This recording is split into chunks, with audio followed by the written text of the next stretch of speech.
Okay, let's get ready here. It's gonna be a fun episode. Ooh la la la me mama moo mama me mama moo mama me mama. Okay.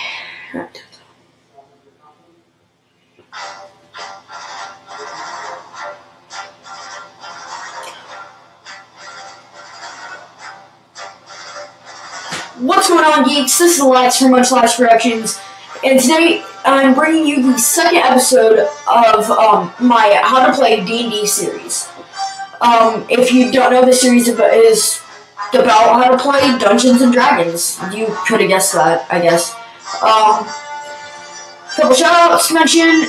Shoutouts to Apple Juice Productions. You are a good friend, AJ, and I love you, bro. Also shoutouts to Damien, the Gaming Pixel 711. I'll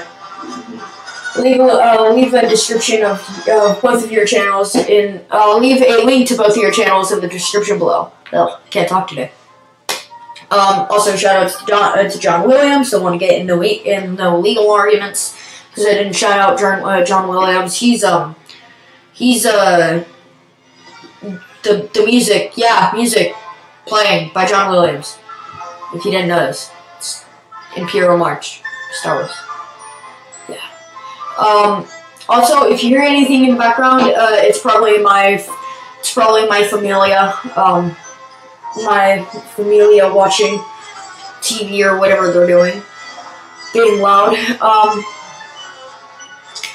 So yeah, this is the first part of my second episode, titled The Gameplay. So yeah, let's jump right into it. So the rules. The rules of D&D are actually, there's not a lot of rules. Basically, the simple rules are: the Dungeon Master must follow. The Dungeon Master creates the gameplay for the players to play. No, there are no regulations on the actual gameplay, as long as it depends on the Dungeon Master. Really, I mean, I guess there could be foul language, but I don't know. If you're a kid and you're playing D&D, I guess you're not gonna use foul language unless you're a very, very immature kid. Then you will. Anyway, and it also must follow the guidelines of this character sheet.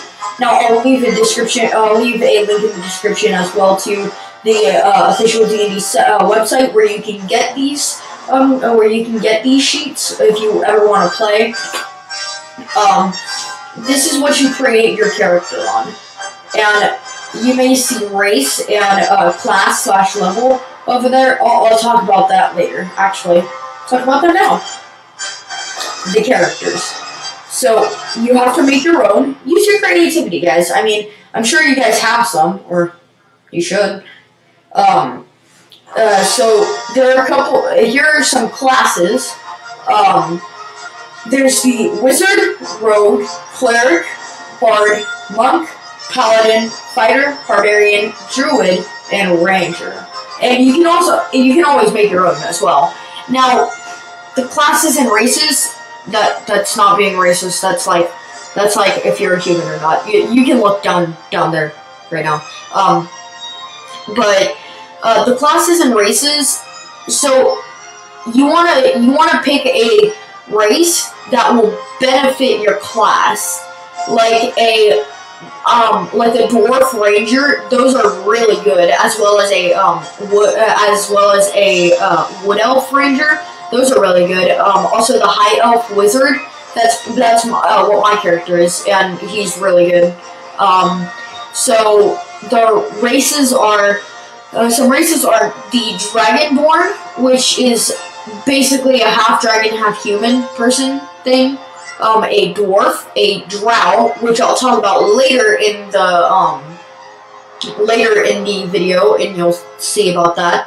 A half elf, which is a half human, half elf. A halfling, which is a half human, half dwarf. A half orc, which is half human, half orc. High elf, which is a type of elf. Sun elf, a type of elf. Wood elf, another type of elf. Water elf, Storm Elf and Stone Elf are all types of elf with different benefits depending on their classes. The Human and Tiefling, which is it's half halfling, half dragonborn, and it looks really cool. And remember, you can always make your own as well. Now for the monsters. This is going to be the long part of the video. So there's the Beholder. Okay. I know you want to look at the picture right now, but please just stay with me. One glance at the Beholder is enough to assess its foul and otherworldly nature. It's aggressive, hateful, and greedy. These aberrations dismiss all other creatures as lesser beings, toying with them or destroying them as they choose. You probably could have guessed that from the picture. I'm just going to move on now. There's the Mind Flayer. I hate these things.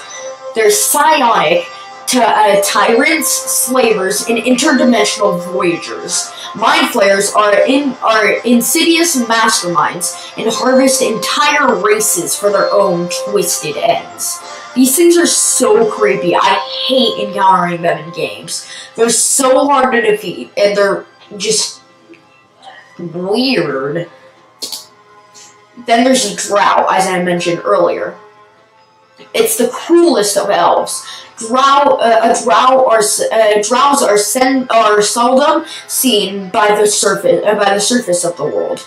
In the lightless caverns, dark, endless warrens, and twisting passages of the Underdark, which is basically like another realm, kind of. The dark elves, the Drow, find refuge. These things are like really creepy. Like you'll be walking down a dungeon, and if your dungeon master is the creeper type, he'll put a Drow to like scare you and then thieve you and then like kill you. It's I hate these things. Then there are dragons. Now you might think that dragons are good, and believe me, some of them are. Like, I recently played a game where there was a dragon who was good, and he helped us throughout the entire journey, and then ended up being a human, like a human king that we had to rescue, who was transformed by another dragon who is also a human king. It was a weird game, I'll admit. So true dragons are known and feared for their predatory cunning and their magic, with the oldest dragons accounted as some of the most powerful creatures in the world. And that, my friends, is the end of part 1. Tell me what you thought about it. Just leave a comment down in the comment section below. And so, like always, thanks for watching, and remember to leave a like and subscribe. I'll see you geeks later.